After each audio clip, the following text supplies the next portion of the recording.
Hello everyone and welcome back to another video on the JRS Cars YouTube channel. In today's video, I have a vehicle that's designed to compete with the Audi A4, the Mercedes C-Class and the BMW 3 Series. But this car is not German. Oh no, that's way overrated. Today we have with us a Swedish vehicle. That is, guys, the Volvo S60.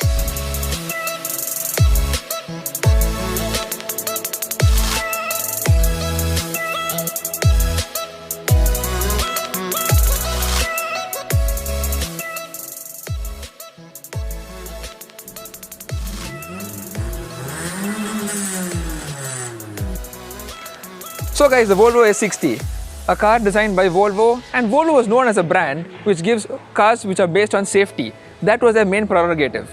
However, with this car, the S60, Volvo wanted to change that game.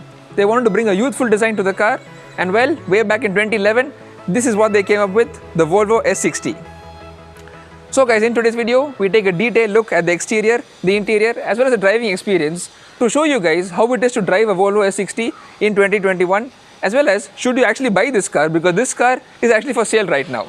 So come on guys, let's just check out the engine bay of this vehicle. Now, unlike a regular car which has the bonnet release on the driver's side, this being a Swedish car, which is originally left-hand drive, the bonnet release is on the passenger side. So let's quickly pop the hood.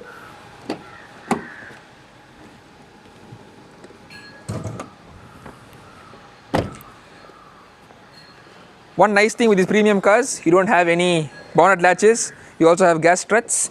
And there we have it guys, the 4-cylinder D3 engine from Volvo. Now this is a 2-liter engine, it produces 160 bhp and around 400 Nm of torque. And this particular car has a 6-speed automatic gearbox. And well, this power figure is a bit less compared to the 190 horsepower of the Germans. But well, this being a front-wheel drive car, just like the Audi A4, it's not too bad to drive, and this car was adequately powerful for the time it came. With that done, let's just shut the bonnet, and that's how you do it. So guys, straight away let's start with the frontal design of this vehicle. Now this being a Volvo, we get a massive Volvo logo over here, and you also get this chrome slat which is typical of a Volvo. And yeah, moving on to the headlights.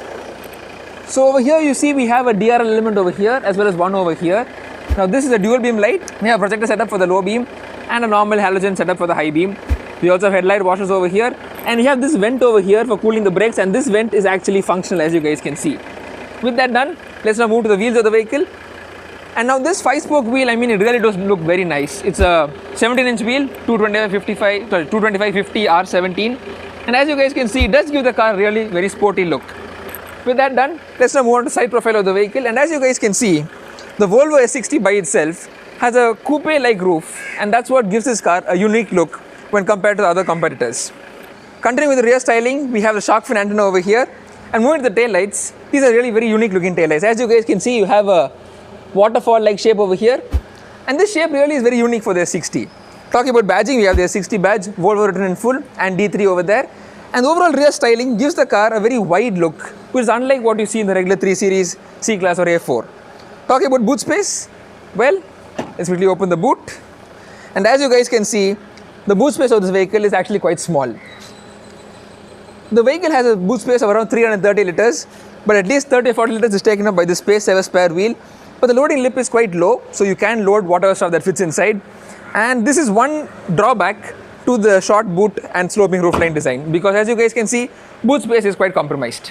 Alright guys, that's about the exterior styling of the Volvo S60. Now it's time to head inside. Straight away let's start with the rear seat. So as you guys can see, the rear door pad itself looks nice and premium. You have a chrome line that runs the entire length of the door pad. You also have leather backing over here. Windows are a bit small, but that's okay. I mean, this is after all a compact sedan. Let's now quickly move inside, and yeah.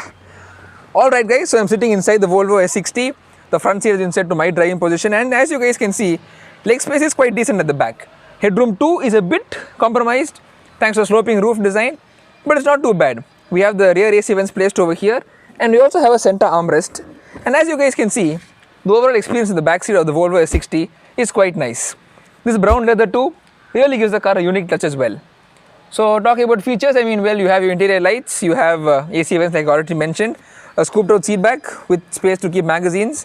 And yeah, I mean, the view from the back is a bit claustrophobic because the seat headrest is quite big and like in your face. But other than that, it's quite a nice place to be in. With that done, let's now move to the driver's seat. Alright guys, with that done, let's now check out the business end of the Volvo S60.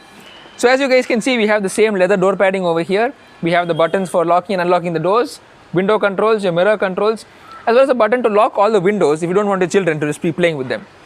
This being a Volvo S60, it's surprising to see this car has actually memory seats, which is actually quite rare in a car of this segment.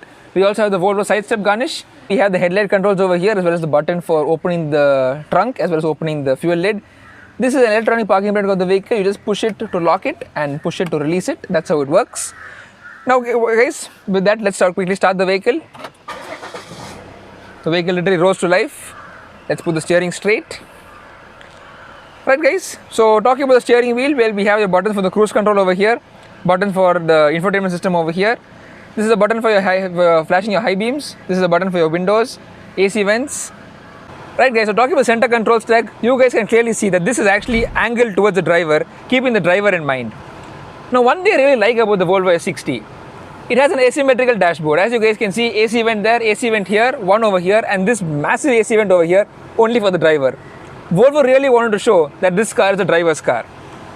Moving to the center control stack, you guys can see all the controls over here, and being a car from 2012, the buttons are a bit too many, but hey, this car is 10 years old. We have dual zone climate control over here, and this is actually something cool. We have a storage space over here. We want to hide something, this is the best place, as long as you don't drive too fast. We also have two cup holders over here, your gear lever, and a really small infotainment screen.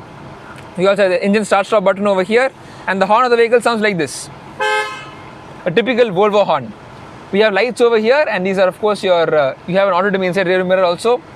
And yeah, the lights are quite bright, as you guys can see, so a lot of lighting inside this cabin. And yeah, I mean, this is pretty much how it is to be in a 2012 Volvo S60. And guys, one thing I really like about the Volvo S60 is this diagram over here. As you guys can see, instead of putting just weird buttons over here for you to adjust the airflow, you actually have a person sitting over here, and you can manually adjust exactly where the airflow goes. That's something really cool, and it's something only the Scandinavians can think of. Right guys, so talking about the instrument cluster, we have a tachometer, a speedometer, and you have telltale lights placed everywhere around the gauge cluster. In the center, we have the odometer reading, and this car has done 1,51,000 kilometers. I mean, that's humongous mileage for a Volvo S60, but as you guys just saw from the interior and the exterior, this car hardly shows its age nor kilometers. On the right, we have a small instrument cluster, and that gives you vehicle information like servicing, etc., as well as temperature as well. So guys, being a Volvo, everything is exactly where it is, nothing is out of place. One really awesome thing is the music system, so let's quickly listen to an audio clip.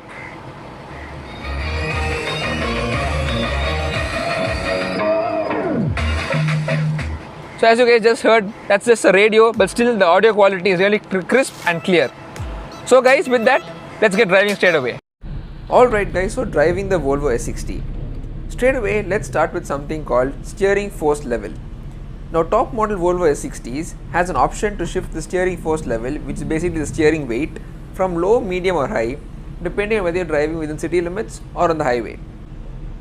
This particular Volvo, being the mid-trim level, does not have this feature, and you are stuck with the steering force level set at medium, which means that at city speeds, the steering is a bit heavy, but weighs up really well at high speeds.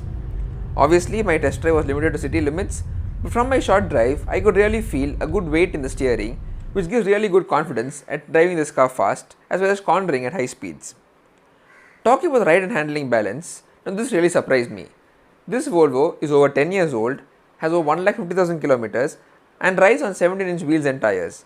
Despite this, the ride comfort is really very good, and this car absorbs our Indian potholes and bumps really very well. Also, there are no rattles or shakes anywhere in this cabin, pointing to how well these old Volvos are built. Performance though is not up to the mark. Like I mentioned earlier, this Volvo has the 4-cylinder engine producing 160 bhp and 400 Nm of torque.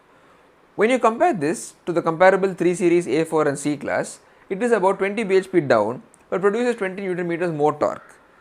That means that when you drive this car on path throttles and in the city, the car responds very well and shifts quite eagerly too. However, on full throttle, the engine and gearbox does lag a bit and performance is not up to the mark of a compact luxury sedan.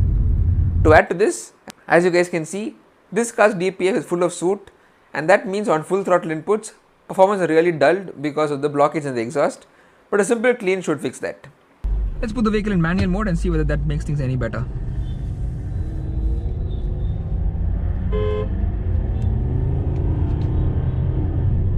Yep, Manual mode makes the car feel much better. As you guys can see, it pulls quite cleanly. Talking about the overall driving dynamics, I'm really impressed. Volvo was known as a safe car with very predictable handling and really boring dynamics. This S60, however, feels quite good to drive, and being an enthusiast, I really do feel happy driving this car. The dashboard too is quite asymmetrical and quirky, and that's also nice in its own way. Despite being 10 years old, you don't feel you're driving such an old vehicle. Talking about quality levels, everything in this cabin feels very well put together and feels built to last. This vehicle, like I mentioned already a million times, 10 years old, 1.5 lakh kilometers done. All the switches work perfectly well with a nice tactile feel. The font is still on the switches. All the dashboard lights work. The instrument cluster works perfectly fine. The AC blows nice and cold. And that's something that's really impressed me. Alright guys, so should you buy a used Volvo S60? When this car was brand new, it was approximately 30 to 35 lakhs, which is on par with its German rivals. In the used car market, almost 10 years later, you can find good examples of the 3 Series C-Class and A4 for just under 10 lakhs, and that's exactly what used S60s also sell for. This means that despite Volvo being a new entrant in India at that time, the brand has held on to its value and depreciation too is on par with its rivals.